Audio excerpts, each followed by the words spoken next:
ओम नमः शिवाय. परमपूज्य गुरुदेवता श्री कलावती माता लिखित परमार्थ मार्गदर्शन भाग 4. सुबोध भानू. पुस्तक वाचन 3. याज्ञवल्क्यांचे सामर्थ्य. जनक राजाने संततीकरिता पुष्कळ यज्ञ अनुष्ठानादी केले. शेवटी पुत्राभावी रात्रंदिवस तो उदास राहू लागला. एके दिवशी पुरोहित धौम्य ऋषींनी जनकास, याज्ञवल्क्यांच्या फलाक्षता जर तुझ्या मस्तकावर पडतील तर तू खचित पुत्रवंत होशील, करिता त्याबद्दल खटपट कर असे सांगितले. त्यावर शुभ दिवस पाहून जनक राजा याज्ञवल्क्यांचे गुरु जे अग्निवेश मुनी त्यांच्याकडे गेला व त्याने याज्ञवल्क्यांस आपल्याकडे भोजनास पाठविण्याची विनंती केली. याज्ञवल्क्य परमज्ञानी व गुरुसेवा तत्पर असून ते गुरुग्रहीच राहत असत. गुरु म्हणाले, जनका, याज्ञवल्क्य व्रतस्थ असल्याने त्याला जुलमाने तुझ्याकडे पाठविणे माझ्याने होणार नाही. हवी तर तुला मी एक युक्ती सांगेन, त्याप्रमाणे करशील तर तुझी इच्छा पूर्ण होईल. सध्या आश्रमात 500 विद्यार्थी आहेत. त्यातील एकेकाला रोज तुझ्याकडे जेवणाला मी पाठवीत जाईन, म्हणजे सहजच याज्ञवल्क्यांचा दिवस येईल. हे ऐकून जनक राजाला अत्यंत आनंद झाला. त्यानंतर मुनीस वंदन करून तो स्वस्थानी परतला.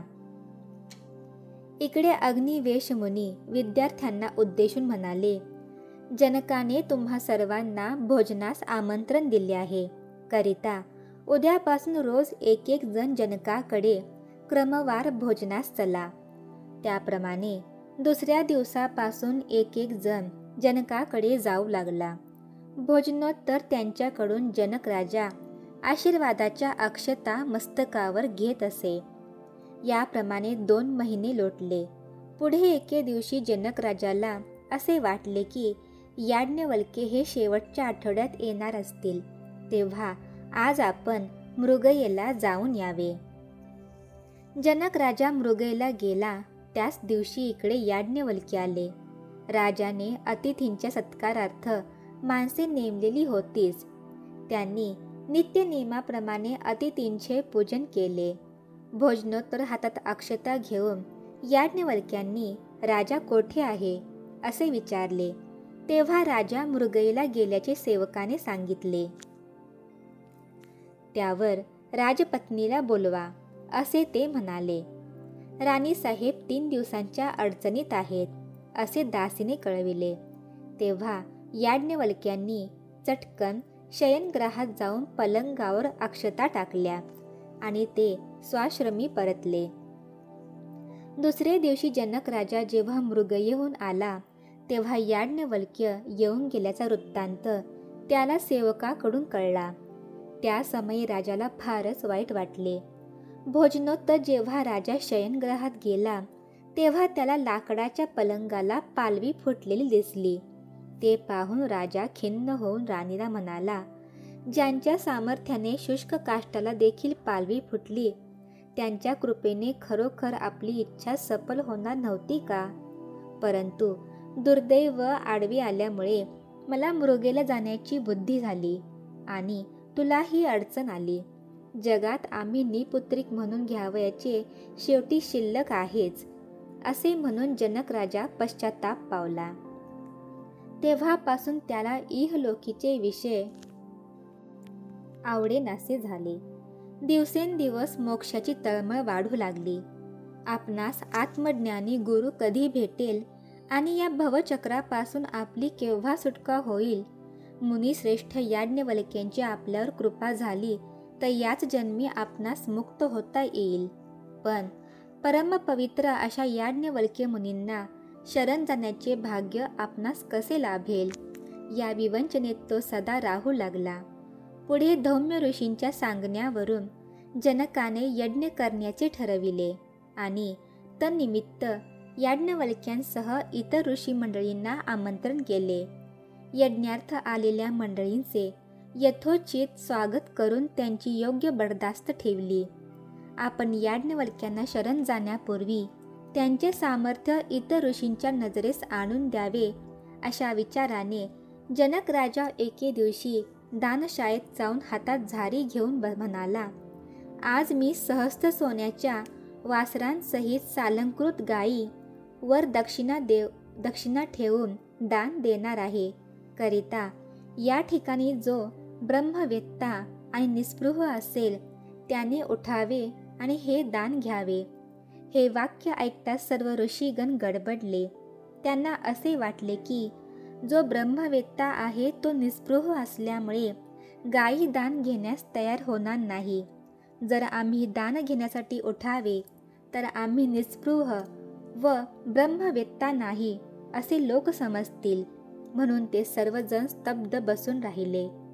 थोडा वेळ वाट पाहून याज्ञवल्क्य उठले व त्यांनी आपल्या शिष्यांना दानशाळेतून सर्व गायी नेण्यास सांगितले आणि म्हणाले, हे राजा जनका, जगात ब्रह्मवेत्ता एकच आहे, तो म्हणजे मी, जीव मी, ईश्वर मी व जगत रूपाने नटलेला पण मीच आहे.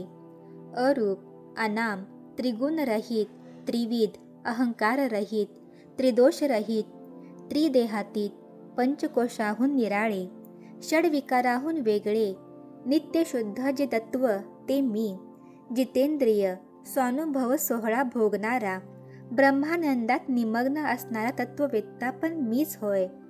हे निरूपण ऐकता क्षणी जनक राजा याज्ञवल्क्यांच्या चरणी काया, वाचा, मन, धन सर्व काही अर्पण करून त्यांचा शिष्य बनला. ते पाहून ऋषी मंडळी अतिशय संतापली. प्रत्येक जण याज्ञवल्क्यांना उद्देशून तोंडाला येईल तसे बदलू लागले, तरी त्यांच्या आनंदी वृत्तीत किंचितही फरक पडला नाही.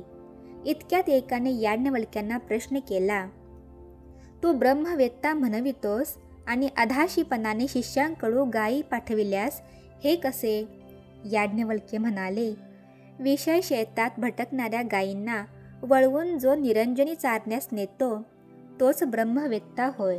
शिवाय केवळ वेदाध्ययन केल्याने ब्रह्मवेत्ता होता येत नाही. या सोन्याच्या गायींची मला मुळीच जरुरी नाही. केवळ त्यानिमित्त तुम्ही मला प्रश्न करावा आणि मी उत्तर देऊन तुम्हाला खरा ब्रह्मवेत्ता कोण हे समजावून द्यावे, याचकरता मी शिष्यांना गायी नेण्यास सांगितले होते.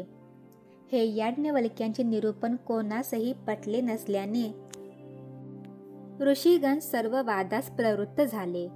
याज्ञवल्क्यांनी त्या सर्वांना एका वाक्यात जिंकले. इतक्यात गार्गेयी नावाची ब्रह्मवेत्ती तेथे आली. ती सदा नग्नावस्थेत राहत असे. ती म्हणाली, ऋषीगण हो, तुम्ही उगाच का भांडता? तेव्हा जनकाने घडलेला सर्व वृत्तांत तिला सांगितला. तेव्हा ती म्हणाली, ऋषी हो, जनकाने दान दिलेल्या सोन्याच्या गायी ज्यांना हव्या असतील त्यांनी त्या जिवंत कराव्यात असे माझे सांगणे आहे.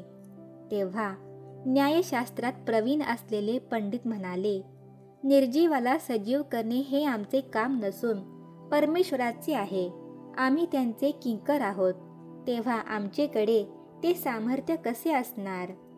याप्रमाणे कोणी काही सांगून शेवटी त्या गायी जिवंत करणे साध्य नाही असे सर्वांचे मत झाले. तोच सभेतून याज्ञवल्क्य उठून उभे राहिले. त्या समयी जणू काय सूर्योदय झाला असे सर्वांना वाटले. ते म्हणाले, परमात्मा सर्वव्यापी आहे असे वेद सांगतो. प्रतिमेवर भक्तिभाव ठेवून उपासना केल्यास इच्छित रूपाने परमेश्वर भक्तांजवळ बोलू लागतो. धातूच्या मूर्तीच्या ठिकाणी ब्राह्मण प्राणप्रतिष्ठा करतात. आवाहन केल्याबरोबर धातूतही देवते प्रगट होतात.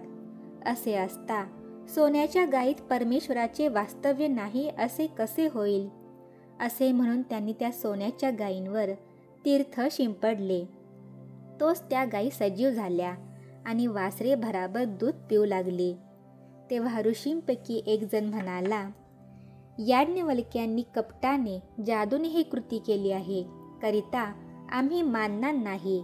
तेव्हा गार्गेयी म्हणाली, ऋषी हो, जसे सूर्यापुढे काजवी, गरुडापुढे सर्प, त्याप्रमाणे याज्ञवल्क्यांपुढे तुम्ही आहात. त्यावर ती याज्ञवल्क्यांना उद्देशून म्हणाली, जगात थोडीशी विद्वत्ता अंगी आल्याबरोबर काही लोक स्वतःला ज्ञानी समजतात. त्यामुळे गुरुखून हाती न लागता आत्मज्ञानाला मुकतात. विवस्त्र असलेल्या मला पाहून अज्ञानाला मिठी मारलेले लोक कोणी पळ काढतात, तर कोणी डोळे झाकतात, कोणी मानाखाली घालून बोलतात. पण माझ्या दृष्टीला ही स्त्री, हा पुरुष, हा रंक, हा राजा असे अनेक आकार दिसत नाहीत. या सभेत तुझ्यापासून कोणीच मला जाणलेले दिसत नाही, म्हणून खरोखर तू ब्रह्मवेत्ता आहेस. आता मी 2 प्रश्न करते, त्याची तू उत्तरे दे. याज्ञवल्क्य म्हणाले, सरळ प्रश्न विचारशील तर सद्गुरू सूर्य तुझ्या प्रश्नाला उत्तर देईल. आडवी तिडवी विचारशील तर तुझे मस्तक तुटून पडेल. गार्गेय म्हणाली, 21 स्वर्गावर आणि 7 पाताळांच्या खाली, आत, बाहेर सर्वतः काय भरले आहे ते सांग. याज्ञवल्क्य म्हणाले, स्वर्ग, मृत्यू, पाताळ या तिन्ही लोकी एकच एक चिन्मात्र आनंद ओतप्रोत भरला आहे. समुद्रापासून उत्पन्न झालेले मीठ ते जसे समुद्रात पडले की समुद्र रूप होते, त्याप्रमाणे जीवात्मा ब्रह्माचाच अंश असल्यामुळे ब्रह्मध्यासाने तो ब्रह्मरूप होतो. लाट, फेस, बुडबुडे ही नावे जरी निरनिराळी असली तरी ते जसे पाणीच. तद्वत जग अनेकाकारे भासले तरी त्यात परमात्मा एकच आहे. शेल्याचे दोरे काढल्यावर जसा शेला शिल्लक राहत नाही, तसे द्वैतरूपी अभ्र गुरुकृपारूपी वाक्याच्या योगाने वितळून गेल्यावर केवळ आत्मसूर्य शिल्लक उरतो. हा आत्मसूर्य सहज आहे, मात्र भ्रांतीचे निरसन झाले पाहिजे. तेवढ्याकरिताच गुरुला शरण जाण्याची आवश्यकता आहे. सूर्योदय झाल्यावर जशी दिव्याची गरज पडत नाही, अमृतापुढे इतर रसांना महत्त्व नाही, किंवा षड्रसांना मिळाल्यावर कोरांनाची जशी गरज भासत नाही, त्याप्रमाणे आत्मानुभवानंतर सहजच निरीच्छता उत्पन्न होते. अशा पुरुषालाच ब्रह्मवेत्ता म्हणतात. हे याज्ञवल्क्यांचे उत्तर ऐकताच गार्गेयीस आनंद झाला. याज्ञवल्क्यांचे ज्ञान प्रगट करण्यासाठीच गार्गेयीने आडवे प्रश्न विचारले होते. असो, चमत्कार हा की एकाएकी गार्गेयीचे शिर तुटून खाली पडले. त्या समयी ऋषीमंडळीत एकच हाहाकार उडाला. तेव्हा याज्ञवल्क्य म्हणाले, ज्यांना सोन्याच्या गायी हव्या असतील त्यांनी गार्गेयीस जिवंत करावे. त्यावर जनक राजा हात जोडून म्हणाला, ऋषीवर्य हो, तुम्ही सर्व सामर्थ्यवान आहात, तेव्हा एक वेळ गार्गेयीचे प्रेत उठवा. त्यावर ऋषी म्हणाले, आमच्या हातात काय अमृत आहे गार्गेयीला उठवायला. इतक्यात याज्ञवल्क्यांनी हातात पाणी घेतले आणि प्रेतावर शिंपडले. तोच गार्गेयी उठली. त्यावर याज्ञवल्क्यांनी आपण दान घेतलेल्या गायी सर्व ऋषीजनांना वाटून दिल्या. तेणेकरून त्या सर्वांना आनंद झाला. तेव्हा गार्गेयी म्हणाली, ऋषीवर्य हो, तुम्हापुढे माझी एक विनंती आहे की तुम्ही क्षणाचाही विलंब न लावता याज्ञवल्क्यांना शरण जाऊन आपले आत्महित साधून घ्यावे. तेव्हा काही ऋषींनी उठून याज्ञवल्क्यांना नमस्कार केला. काही विकल्पाने घेरलेले जे होते ते मात्र उठून तसेच चालते झाले. दयाळू परमेश्वराने सत्पुरुषांच्या दर्शनाचा योग जरी घडवून आणला तरी पूर्वकर्म हे मनुष्याला मागे खेचीत असते. श्री सद्गुरुनाथ महाराज की जय.